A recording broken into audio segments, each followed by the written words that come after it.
कहानी की शुरुआत होती है बेहद रेगिस्तान, दूर दूर तक किसी का नामो निशान नहीं है। इस बीच हम यूनुस नाम के आदमी को देखते हैं जो बहुत ही जल्दी में है। वो बार बार पीछे भी देख रहा है, शायद उसका कोई पीछे कर रहा है, शायद उसे किसी बात की फिक्र है। इसीलिए वो अपनी कार को एक पहाड़ के नीचे रोकता है और फौरन एक बैग को लेकर ऊपर उसी पहाड़ पर चढ़ना शुरू करता है, जहां वो एक कुल्हाड़ी से गड्ढा खोदकर उसी में वो बैग डाल देता है। यहाँ हम उस बैग की हल्की सी झलक देख पाते हैं, शायद उसमें डॉलर थे, लेकिन कंफर्म बता नहीं सकते। खैर, वो उसको वहीं गाड़ कर नीचे उतर आता है और कार को लेकर जाने लगता है। पर इतने में वहां पर पुलिस आ जाती है जो उसे बहुत देर से फॉलो कर रही थी। दरअसल दोस्तों, उसने बैंक को लूटा था, इसीलिए उसे पुलिस अपने साथ ले जाती है और 3 साल की सजा सुनाई जाती है। अब जब वो जेल से रिहा होता है तो काफी कुछ बदल गया था उस शहर में, लेकिन वो सबसे पहले अपने उस बैग को लेने के लिए जाता है उसी पहाड़ पर। लेकिन वहां वो जैसे ही टैक्सी से उतरता है, वो जो देखता है उसके तो होश ही उड़ जाते हैं। दरअसल जहां उसने वो बैग वो पैसे गाड़े थे, सेम उसी जगह पर अब किसी की दरगाह बन गई है, मजार बन गई है, जिन्हें कई लोग मानते भी हैं, जो कि उसे वहां बैठे हुए दिखाई भी देते हैं। यूनुस सोचता है कि क्या किसी को वो बैग मिल गया होगा या फिर अभी तक इस बारे में किसी को पता नहीं है। इसी उम्मीद में वो ऊपर जाता है तो देखता है कि वहां पर काफी लोग हैं, अलग अलग धर्म के, जिनकी आस्था है। उनका मानना है कि यहाँ पर आने से उनकी बीमारियां ठीक हो जाती है। जब यूनुस देखता है तो नीचे एक बस्ती भी बसी हुई है जो कि पहले नहीं थी। वो नीचे जाकर किसी होटल में ठहरने का सोचता है कुछ दिन के लिए। इसी बीच उसे एक हॉस्टल मिल भी जाता है, लेकिन उसके पास अभी इतने पैसे नहीं है कि वो पूरी पेमेंट कर सके। वो वहां के ओनर से कहता भी है कि मैं बाकी पैसे बाद में दे दूंगा, लेकिन वो मना कर देता है। तभी सलीम नाम का आदमी वहां आ जाता है जो कि उसी होटल में ठहरा हुआ था। वो उसको मुसीबत में देखकर उसकी पेमेंट कर देता है और कहता है कि आप रूम में जाकर मुझे मेरे पैसे दे देना। वो हाँ करता है और फिर अपने रूम कीज लेकर रूम पर चला जाता है। लेकिन तभी उसे फिर से सलीम मिलता है जो उसे पूछता है कि क्या आपको कोई बीमारी है। यूनुस फ्रस्ट्रेशन में कहता है कि आप मुझसे इतने सवाल क्यों कर रहे हो। तो वो कहता है कि मुझे लगा कि आप यहाँ पर इलाज करवाने के लिए आए। तो यूनुस कहता है कि ऐसा कुछ नहीं है, मैं एकदम ठीक हूँ, असल में मैं कुछ ढूंढ रहा हूँ। जो सुनकर वो कहता है कि ओ, मुझे तो पता ही नहीं था कि आप वैज्ञानिक हैं। जो सुनकर वो उसकी हाँ में हाँ मिला देता है फिलहाल के लिए। दूसरी तरफ हम बाप और बेटे को देखते हैं जो कि इसी टाउन में रहकर खेती का काम करते हैं। हसन अपने पिता सलमान के पास आकर उनसे कहता है कि चलिए खाना खा लेते हैं। तभी उनकी नज़र बैग पर पड़ती है, जिसे देखकर वो पूछते हैं कि ये कहाँ से मिला तुम्हें। वो बताता है कि ये मेरे दोस्त ने दिया है क्योंकि अब वो इस गांव को छोड़कर जा रहा है। ये सुनकर उसके पिता वापस खेत की ओर चले जाते हैं और कहते हैं कि थोड़ी देर में घर वो आ जाएंगे। इसके बाद हम उसी पहाड़ के नीचे एक और टैक्सी को रुकते हुए देखते हैं, जिसमें से कलाम नाम का आदमी बाहर आता है। वो भी उस मजार को देखने लगता है, जिसके बाद उस गांव की ओर चला जाता है और एक क्लिनिक के बाहर रुकता है क्योंकि वो एक डॉक्टर है और उसकी गवर्नमेंट पोस्टिंग यहीं पर हुई है। अंदर से एक बूढ़ा आदमी निकलता है जो उसे अंदर आने को बोलता है। उससे कहता है कि हम लोग आपका ही इंतजार कर रहे थे। इसके बाद वो उसका रूम दिखा देता है, जो देखकर कलाम कुछ खास खुश नहीं था क्योंकि वो बहुत छोटा था और गंदा भी था। वहीं देर रात मजार के बाहर कोई बंदा एक कुत्ते के साथ बैठा हुआ था, शायद वो उसकी रखवाली कर रहा है। जो देखकर यूनुस पीछे वाले रास्ते से उस पहाड़ पर चढ़ता है, लेकिन इस बीच कोई और अनजान आदमी भी उस पहाड़ पर आ जाता है, जो कि असल में उन सिक्कों को चुराने के लिए आया था जो कि लोगों ने यहाँ पर चढ़ाए थे। लेकिन इतने में वहां पर यूनुस आ गया था, जिसको लगता है कि यही वो बंदा है जो यहाँ की रखवाली कर रहा है। इसीलिए वो उसके सर पर वार करता है, लेकिन ऐसे में वो तो चोर था जो असल में बंदा वो पीछे से उसकी चीख सुनकर आने लगता है। इसीलिए यूनुस फौरन नीचे उतरने लगता है और सुबह हम देखते हैं कि हसन के पिता सलमान उससे कहते हैं कि मैंने रेडियो पर सुना था कि इस बार ये बादल हमारे गाँव की ओर आ रहे, शायद बारिश होने वाली है। तो वो कहता है कि आप तो ये हर बारिश सुनते हैं और इस बात को अब 10 साल हो गए, तब से बारिश हो ही नहीं रही है। मुझे तो लगता है कि ये जगह ही मनहूस है, हमें यहाँ से चले जाना चाहिए। मेरे सारे दोस्त भी यहाँ से चले गए हैं। पर सलमान कुछ नहीं कहते। उधर मजार की रखवाली करने वाला आदमी अजीज अपनी बेटी को उसके काम पर भेज देता है क्योंकि अब उसका काम खत्म हो चुका है। वहीं यूनुस जो कि एक नाई की दुकान पर जाता है, जहां पर उसे सलीम दिख जाता है, वही आदमी जिसने उसको होटल के पैसे दिए थे, जो उसे देखकर वहीं बैठे हुए लोगों को बताता है कि ये वैज्ञानिक है, यहाँ पर कुछ ढूंढने के लिए आए हैं। जो सुनकर सैलून वाला बोलता है पहले आप आ जाइए क्योंकि आप तो ज्यादा बिजी होंगे। देन वो बात करते करते उसके बाल काटना शुरू करता है। इतने में वहां पर अजीज आ जाता है, उस मजार का रखवाला, जिसे देखकर सलीम कहता है कि तुम तो हमारे हीरो। जिसे सुनकर वो नाई बोलता है अच्छा बताओ तो वहां हुआ क्या था। तो अजीज पूरी कहानी बताना शुरू करता है, जिसमें आधी सच्ची तो आधी झूठी होती है। लेकिन वो इतना जरूर कहता है कि उसके साथ एक और आदमी था जो कि पहाड़ से नीचे उतर गया, लेकिन मैं उसे पकड़ नहीं पाया। जो आदमी पैसे चुरा रहा है उसको मैंने बहुत मारा। जो सुनकर सभी उसकी तारीफ करते हैं। इस बीच यूनुस बाहर आकर किसी को कॉल करके कहता है कि तुम यहाँ पर आ जाओ, मुझे तुम्हारी जरूरत है। वहाँ कलाम आज तैयार होकर क्लिनिक पर बैठ जाता है क्योंकि आज उसका पहला दिन है। यहाँ पर कुछ ही देर में उसकी पहली पेशेंट भी आती है जो उसको देखकर मुस्कुराती रहती है। तब कलाम उनसे पूछता है कि आपको क्या हुआ है। वो बताती है कि उनके सर में दर्द है पिछले 20 सालों से, जिसके लिए वो बूढ़ा आदमी जो कि उसका असिस्टेंट है वो उन्हें एक पीले कलर की टैबलेट देता है और जाने को कहता है। दिन दूसरी पेशेंट आती है, वो भी लेडी थी जिनकी बीमारी ये थी कि उन्हें सिर्फ मंडे और फ्राइडे को ही खांसी आती है। अब ये सुनकर कलाम हैरान था कि ऐसा कैसे हो सकता है।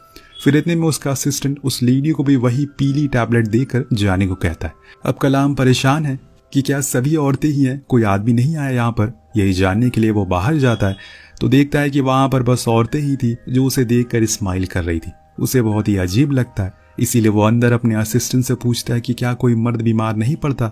तब वो बताता है कि जो भी बीमार होते हैं वो उस मज़ार पर जाकर ठीक हो जाते हैं। ये सारी औरतें बस यहाँ पर टाइम पास करने के लिए आई हैं क्योंकि अभी यहाँ पर कोई भी डॉक्टर नहीं आया आपसे पहले। ये सुनकर कलाम का सर घूम जाता और उसे बहुत ही गुस्सा आता है क्योंकि वो तो अपनी प्रैक्टिस के लिए यहाँ पर आया था ताकि वो एक अच्छा डॉक्टर बने, लेकिन यहाँ तो उसके साथ मोह मोह हो गया।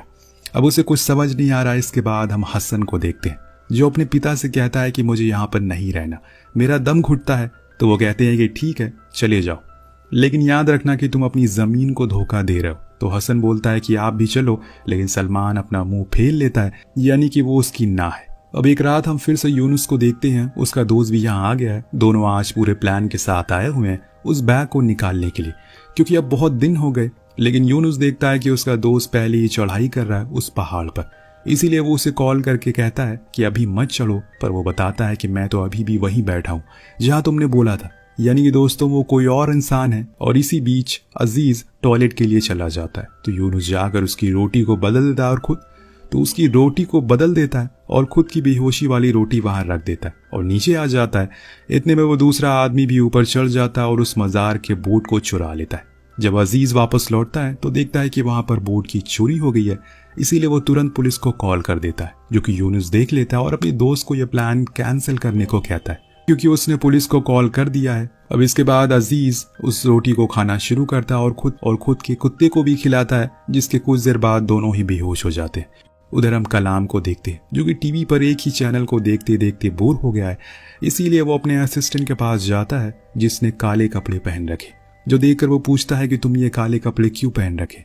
तब वो उसे अंदर आने को कहता है जहाँ कलाम उस मज़ार का बोर्ड उसके बेड पर देखता है, जिससे वो समझ जाता है कि असल में पुलिस किस लिए आई थी। लेकिन वो उसे भरोसा दिलाता है कि वो किसी को कुछ नहीं बताएगा।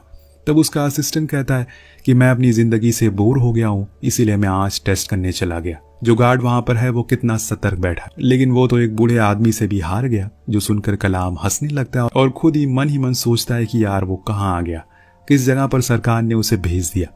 अगले दिन अब जब अजीज शेविंग के लिए जाता है तो सभी बंदे उसकी ओर पिछली बारी जितनी खुशी से देख रहे थे इस बारी उतने ही गुस्से से देखते हैं। उधर सलमान अपने एक दोस्त को लेकर खेत में जाता है और कहता है कि उन्हें अब गॉड से प्रे करना होगा, तभी यहाँ पर बारिश होगी, क्योंकि वो हमसे किसी बात पर बहुत नाराज है। इधर जब यूनुस का पार्टनर सैले ऊपर मज़ार पर जाता है तो देखता है कि वहां पर एक औरत अपनी माँ के पैरों में उसी सिक्के वाले बाउल का पानी लगा रही है, जिससे वो फिर से चलना शुरू कर दे। ये देखकर सैले को लगता है कि जरूर ये कोई चमत्कारी मज़ार होगी, तभी लोग इसे इतना मानते हैं। वापस आकर यूनुस सैले से कहता है कि हमें कुछ करना होगा वरना बहुत देर हो जाएगी। तब सैले पूछता है कि क्या ये सच है कि तुमने वहीं पर वो पैसे गाड़े थे, क्योंकि लोगों का मानना है कि वहां पर किसी सेंट की कब्र है और उन्होंने चमत्कार होते हुए भी देखा है। तो वो कहता है कि ऐसा कुछ नहीं है, वहां कोई चमत्कार नहीं होता, ये सब लोगों की खुद की बनाई हुई कहानियां हैं। वहां बस मेरा पैसा है, हमें बस उस अजीज और उसके कुत्ते का कुछ करना होगा। तब सैले कहता है कि क्यों ना हम उन दोनों को मार दे।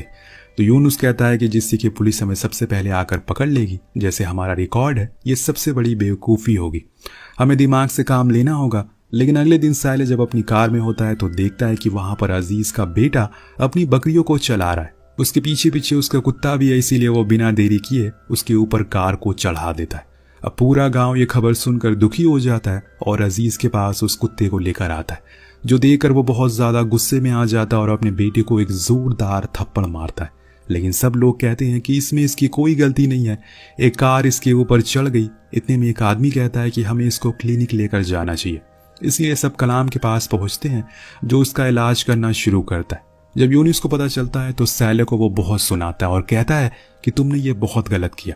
अब पूरा गांव अलर्ट हो जाएगा, क्योंकि पहले ही 2 बार मजार में चोरी हो चुकी है। तो वो सैले कहता है कि मैं उस कार को छुपा दिया है, किसी ने भी मुझे ऐसा करते हुए नहीं देखा, इसीलिए तुम टेंशन मत लो। दूसरी ओर क्लिनिक में कलाम अजीज को बुलाकर बताता है कि मैंने इसकी जान बचा ली है, लेकिन इसके सिर्फ 2 ही दांत बचे हुए हैं, इसीलिए अब इसको कोई भी कड़ी चीज मत खिलाना, इसको थोड़ा आराम करने देना। अजीज हाँ कहता और फिर उसको लेकर वहां से घर आ जाता। सीन कट होता और हम हसन को देखते, जो अपने पिता के साथ खेत में बैठा था। तभी उसके सामने से सलमान का एक पुराना दोस्त इस गांव को छोड़कर जा रहा है। हसन उनसे मिलने जाता है, लेकिन सलमान अपनी नजरें फेर लेता है, क्योंकि उसे ये नहीं पसंद कि कोई भी इस गांव को छोड़कर जाए। उनके जाने के बाद वो अपने बेटे से कहता है, पहले यहाँ पर बारिश होती थी, लेकिन जब से उस सेंट की कब्र मिली है, मानो पूरे गांव में मनहूसियत फैल गई है। जो सुनकर हसन कहता है कि आप अपनी गलती किसी और पर थोप नहीं सकते। उधर रात में फिर से यूनुस और सैले दोनों ही मजार पर जाने की तैयारी में लग जाते हैं। इतने में वो देखते हैं कि जो उस दिन मजार पर एक लेडी अपने पैरों को पानी से धुल रही थी, वो आज खुद ही व्हील चेयर पकड़कर चल रही है, जो देखकर सैले सबसे ज्यादा हैरान था। लेकिन उन्हें देर हो रही थी, इसीलिए वो निकल पड़ते हैं और देखते हैं कि आज अजीज अकेले है। लेकिन आज सैले कहता है कि उसे कुछ ठीक नहीं लग रहा है, उन्हें कल आना चाहिए। लेकिन यूनुस ऊपर जाने की जिद करता है, पर वो फिर उसे रोकता है और कहता है कि आज कुछ ठीक सा नहीं लग रहा है, हम कल आते हैं। वो मान जाता है और घर लौट जाता है। अब अगले दिन सलमान हथौड़ा लेकर उस मजार को तोड़ने पहुंच जाता है, पर कुछ लोग उसे ऐसा करने से रोकते हैं। आपको पता ही है सलमान किस कदर गुस्सा है। खैर, रात होने पर हसन अपने पिता के पास खाना लेकर जाता है और कहता है कि आपने सुबह से कुछ नहीं खाया, पर वो उसके सवाल का कोई जवाब नहीं देते। हसन को लगता है कि शायद वो उससे नाराज है, इसीलिए वो खाना वहीं रखकर बाहर आ जाता है। लेकिन जब अगले दिन जाता है तो देखता है कि वो खाना अभी भी वैसे ही रखा हुआ है, जिससे कि उसे उनकी फिक्र होने लगती है। वो उन्हें बार बार पुकारता है, लेकिन सलमान की कोई आवाज नहीं आ रही थी। हसन को लगता है कि शायद ये अपने दोस्त को याद कर रहे होंगे, इसीलिए वो उसी दिन उनके गांव जाकर उन्हें सब बताता है और फिर उनके साथ अपने घर की ओर आने लगता है। पर उनका दोस्त भी सलमान की हालत को देखकर समझ नहीं पाता असल में उन्हें क्या हुआ है। आगे हम देखते हैं कि अजीज उसी नाई के पास जाकर कहता है कि उसे उसकी मदद चाहिए। असल में उसने अपने कुत्ते के दांत लगवाने हैं, तो वो कहता है कि मैं बस सोने के दांत ही लगाता हूँ। तो अजीज कहता है कि ठीक है, मैं पैसे का इंतजाम कर दूंगा, बाकी तुम उन दांतों को बना दो, फिर हम डॉक्टर से उसे लगवा देंगे। वो मान जाता और उसी रात वो अपने डॉग के कुछ टूटे हुए दांत और पैसे लेकर उस नाई के घर पहुंचता, लेकिन उसमें कुछ पैसे कम थे, इसीलिए वो कहता है कि वो उन्हें कुछ ही दिन में अपनी जमीन बेचकर लौटा देगा। देन कुछ दिन बाद वो नाई उन सोने के दांतों को बना देता है, जिसे लेकर वो डॉक्टर के पास जाता है। अब डॉक्टर कलाम उसे लगा देते हैं और ये चीज़ जब गांव वाले देखते हैं तो वो कलाम की बहुत तारीफ करते हैं, उस डॉग की भी। ऐसे ही एक दिन अजीज अपने कुत्ते को घर के बाहर बांधकर सोने के लिए चला जाता है, और उसे लगता है कि अगर किसी ने उन सोने के दांतों को चक्कर उसके कुत्ते को फिर से कुछ कर दिया तो क्या होगा, इसीलिए वो उसे अंदर भेजकर खुद ही रखवाली करने लगता है। यही समय का पहिया है दोस्तों, कल कुत्ता उसकी रखवाली कर रहा था और आज वो कुत्ते की कर रहा है। वहीं दूसरी ओर हसन फिर से अपने पिता के कमरे में जाता है, पर वो देखता है कि उनकी मौत हो गई भूखे रहने की वजह से। इसके बाद वो उन्हें वहीं अपने खेत में दफन कर देता है। एक दिन यूनुस और बहुत उदास हो जाता है। एक दिन यूनुस देखता है कि मजार पर कोई भी पहरेदारी के लिए नहीं है, यही सही मौका है, इसीलिए वो ऊपर जाता है। लेकिन तभी बिजलियां कड़कना शुरू हो जाती है, जिससे उसे डर लगने लग गया था, इसीलिए वो वापस नीचे आ जाता है और कहता है कि हम कल आएंगे। और इसी तरह से एक एक दिन निकलता जा रहा था। अब अगले दिन सुबह हसन अपना घर बंद करके गांव छोड़कर जाने की तैयारी में था। अपने पिता को वो आखिरी सलाम करता है, लेकिन तभी आसमान से पानी गिरना शुरू हो जाता है, जिसे देखकर वो रोने लगता है, क्योंकि यही तो उसके पिता हमेशा से चाहते थे। इसी के लिए उन्होंने कितनी दुआएं करी। आखिरकार बारिश हो ही गई। वो अपने घर वापस लौट आता और शायद ऊपर वाला भी उसे रोकना चाह रहा हो। उस दिन हसन ऊपर जाकर उस मजार पर बैठ जाता है और सबके जाने के बाद वो वहाँ एक गड्ढा खोदता है और एक बम उसमें लगा देता है, जिसकी वायर वो पीछे से जाकर जला देता है। इस बीच वहां पर यूनुस भी आ गया था और जैसे ही वो उस गेट को खोलता है वो वायर जलना शुरू हो जाता है, जिसके कुछ देर में वहां एक जोरदार धमाका होता है और सब कुछ खत्म हो जाता है। हसन जब वापस आकर देखता है तो पूरी मजार ढह चुकी थी, पर उसे जमीन में कुछ गड़ा हुआ मिलता है। जब वो उसे बाहर निकालता है तो वो वही बैग था जिसमें यूनुस के पैसे थे, लेकिन यूनुस तो वहीं बेहोश पड़ा हुआ था। इतने में पुलिस का सायरन की आवाज आना शुरू हो जाती है और हसन वो बैग लेकर भाग जाता है, जिसके कुछ ही देर बाद यूनुस को भी होश आता है और वो भी पुलिस की आवाज सुनकर नीचे आने लगता है। पर वो देखता है कि सैले कार लेकर भाग गया है। घर जाने पर जब हसन उस बैग को खोलता है तो उसमें कई करोड़ रुपए थे, जिसे देखकर उसके होश उड़ जाते हैं और वो उसी सोच में डूब जाता है कि वो इन पैसों का क्या करेगा। जब ये सीन कट होता है तो हम देखते हैं कि हसन ने सेम वैसे ही मज़ार अपने पिता की कब्र पर बनवाई थी, क्योंकि उसका मानना था कि उस सेंट ने कुछ नहीं किया, बल्कि उसके पिता की ये दुआओं का असर है, जिसकी वजह से इस गांव में फिर से बारिश होने लगी। इस बीच हम देखते हैं कि सभी लोग फिर से वापस आने लगे हैं, जो जो उस गांव को छोड़कर गए थे। अब आप सोच रहे होंगे कि आखिर इस कहानी में था क्या, ये कहानी हमें क्या बताने की कोशिश कर रही थी। ये कहानी हमें यही बताने की कोशिश कर रही है कि ज्यादा अंधविश्वास आपको अंधा बना सकता है और ज्यादा लालच आपको जानवर। इसीलिए अंधविश्वास लोगों से बचिए। आपको कहानी कैसी लगी नीचे कमेंट करके जरूर बताएगा। मिलते हैं अगली वीडियो में। Thank you so much watching.